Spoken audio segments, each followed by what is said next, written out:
Hey, on today's video, we're going to talk about base valve shocks, why we need them, and how they make a difference in your race program. So stay tuned, because when we come back, we're going to tell you how to change 2025's racing program with base valve shocks.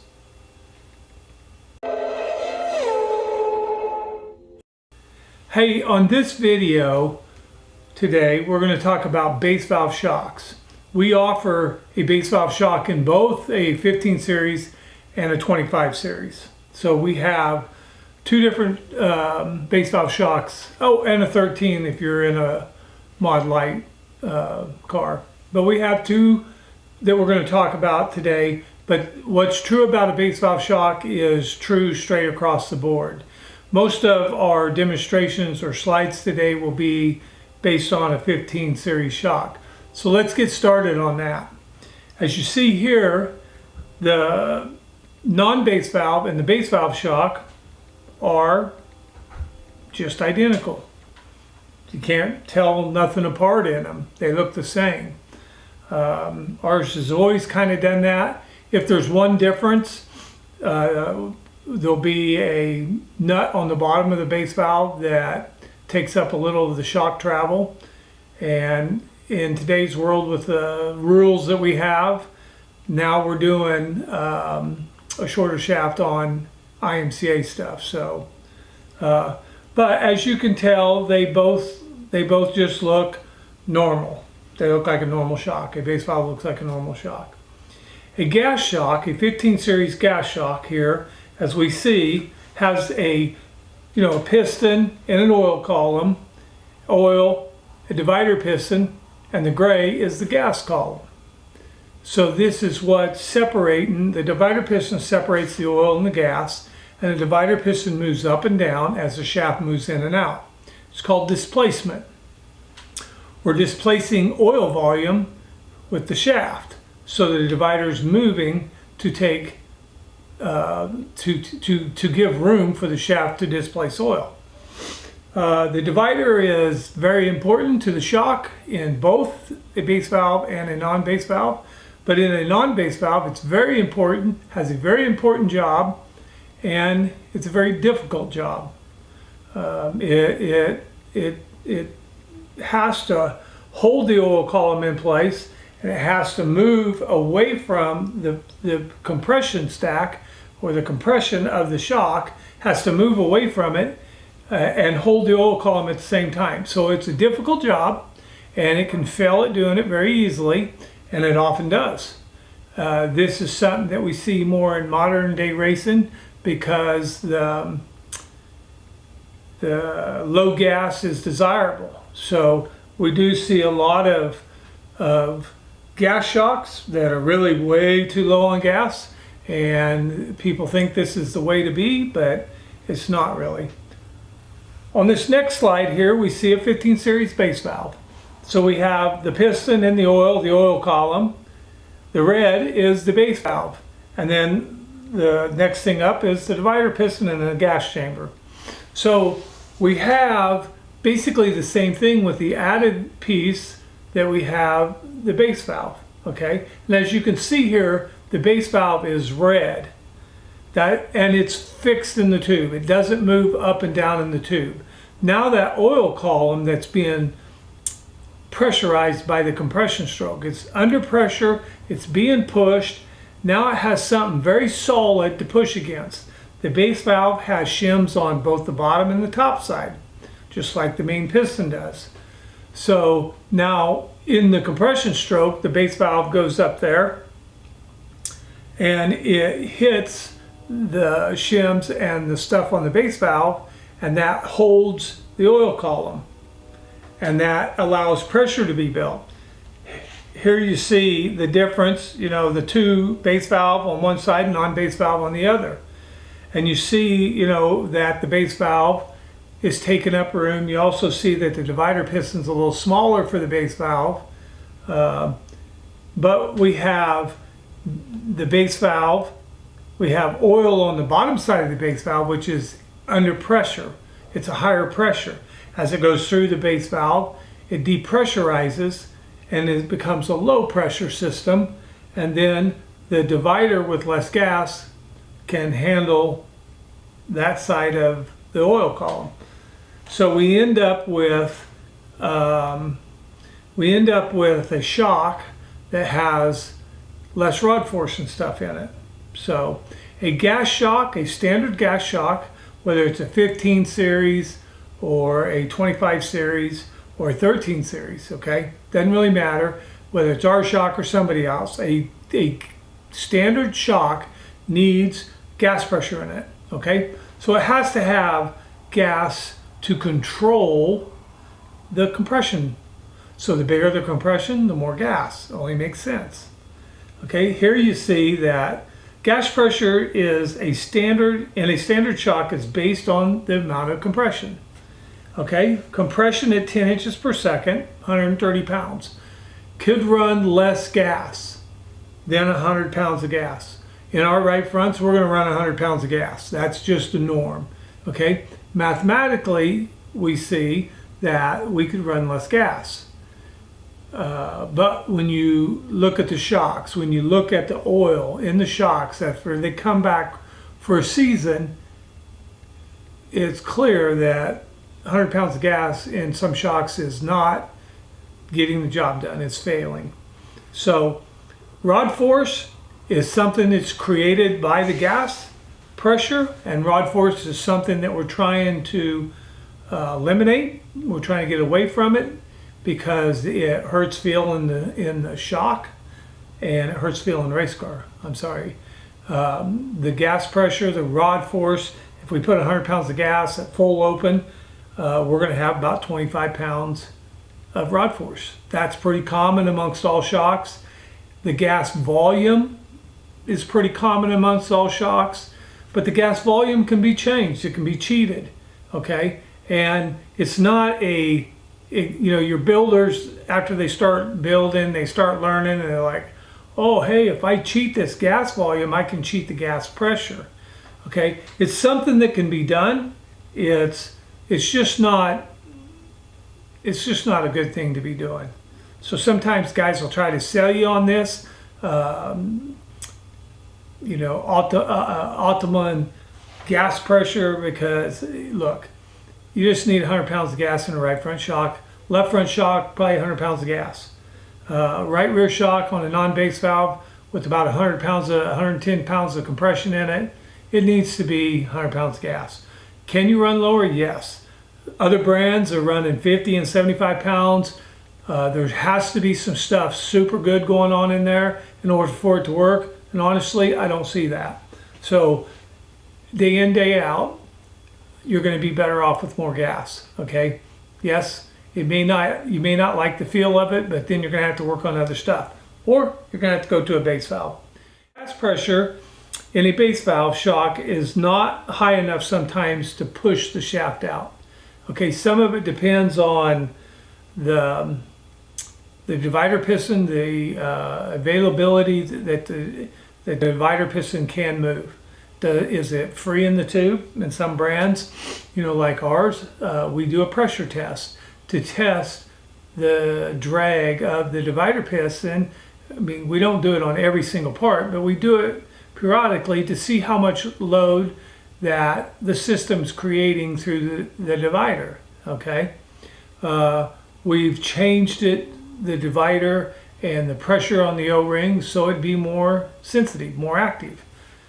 But like I said, sometimes guys will get a base valve shock, they'll push it in, and it won't shaft out, and they'll be like, well, there's something wrong with it, it's broke. Well, no, that's just the way it is.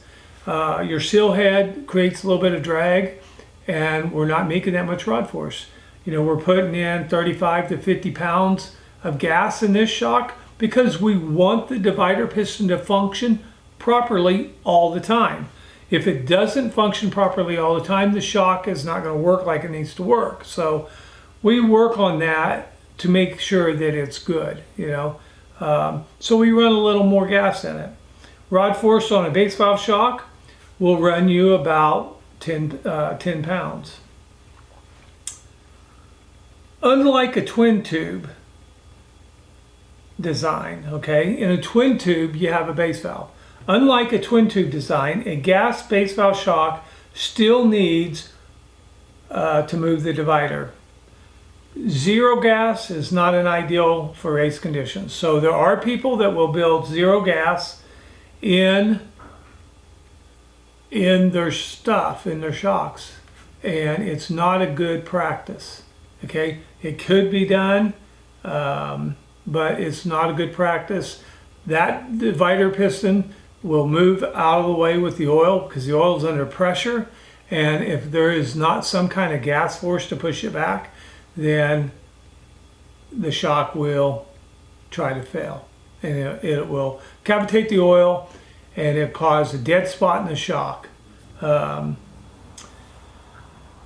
Stroke length, okay, is sometimes affected. Has been a major factor in the past, and we try to stay in a 7-inch stroke. However, due to current rules, we run a 6-inch stroke in IMCA.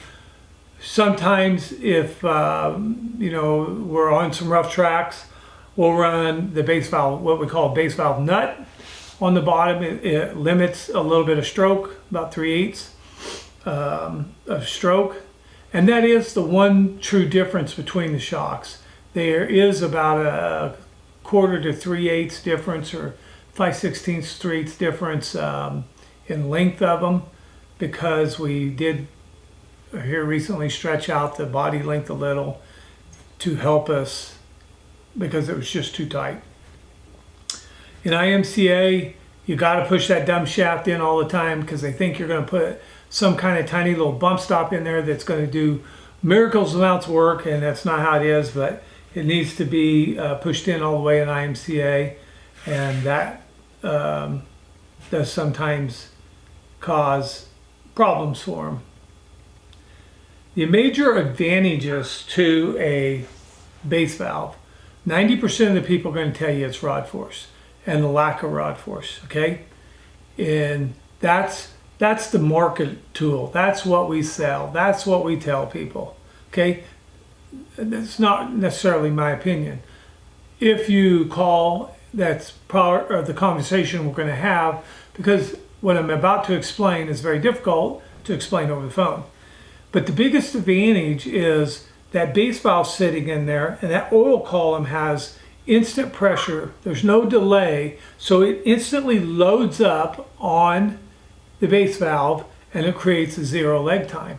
And that lack of leg is instant feel to the driver. So it just makes the car work, and it makes it work right now. So to me, that's the biggest advantage to a base valve, is the lack of leg. It's making that oil column work. So sometimes this is why in a left rear, it is a better option, because it's making the car work right now. This is what valving would look like in an A mod for a shock package.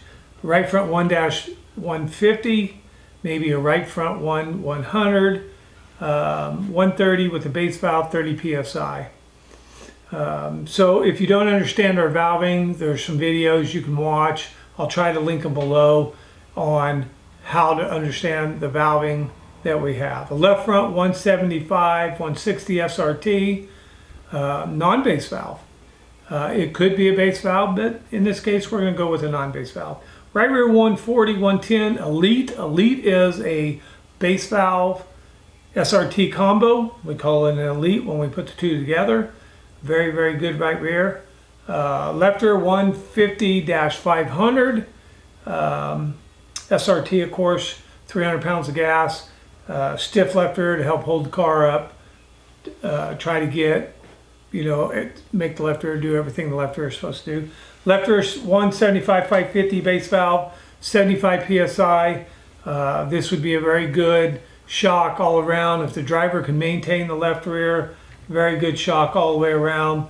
Probably something either in a base valve or in a gas shock that we need to be doing. So this is what it would look like, valving would look like in a B mod, in a USRA car more than an IMCA car, but a lot of similarities.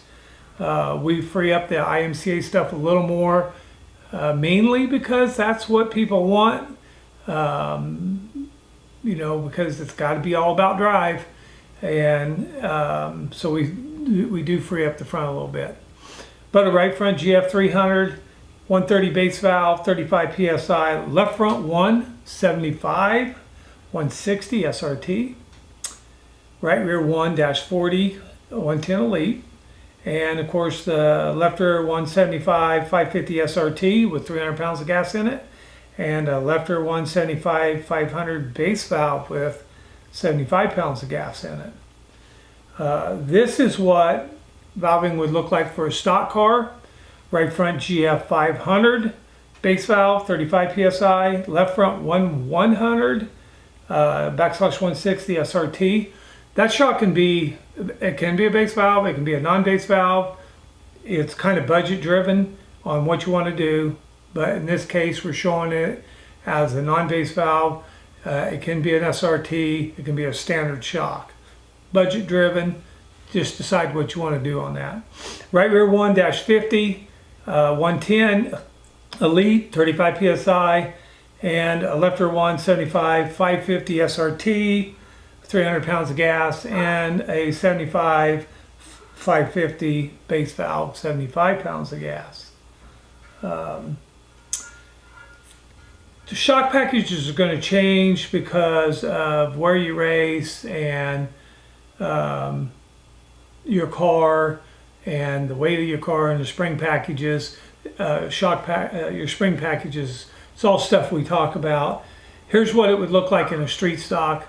A right front GF 500, a left front 100, base valve on the right front SRT, left front Elite right rear 1-50, left rear, a lot of times this is a 550 SRT, but we could also do a 75 550 base valve.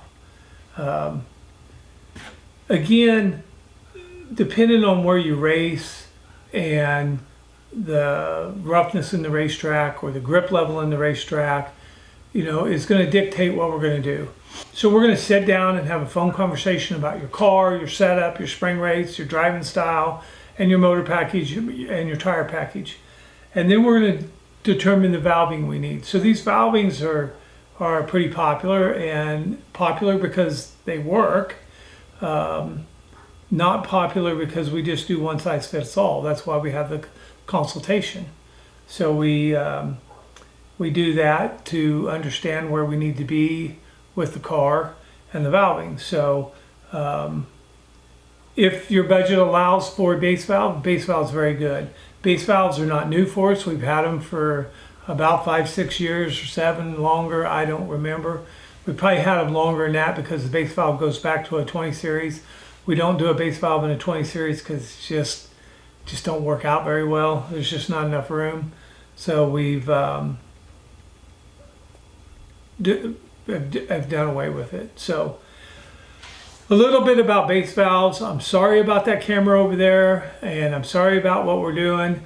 We've had an unbelievable time with cameras and studio setups, so forgive me for not being back with videos quicker, but my phone is broke, so when you see stuff off of this camera over here, you're going to say, wow, you need to clean your lens. No, it's cracked. Kind of debated on what we were going to do on camera. We're using our standard camera, so it's a little different video quality, but bear with us because we're going to get it fixed and we're going to get it good. So we are at the end of the race season, and we're getting ready to start a full-on video enchilada of videos for you guys. So thanks for hanging out to the end. Okay, we're going to have prizes for people that hang out to the end, and we'll cover that more in our next videos. But I appreciate you guys. If we're helping you, if you like our channel and this stuff that we do here is helping your program, which I get guys that call every day and they tell me how much this is helping their programs, how much it's helped their whole demeanor of racing, because they are starting to do things different. They understand what they're doing and they're doing it better. So like, subscribe to our channel. Help us to grow this thing, okay? Lord knows we're not getting rich based on YouTube, but help us grow this thing. I want to see subscribers. I kind of like the numbers. So help us grow this thing by subscribing and liking our channel. If you have some ideas, put them in the comments. If you have comments, comment, because this is a two-way conversation that we're having with you and the racers. So thank you guys for getting us through a great year in 2024. It's been a blessing to serve you. And as always, remember, go left, go fast, and God bless you.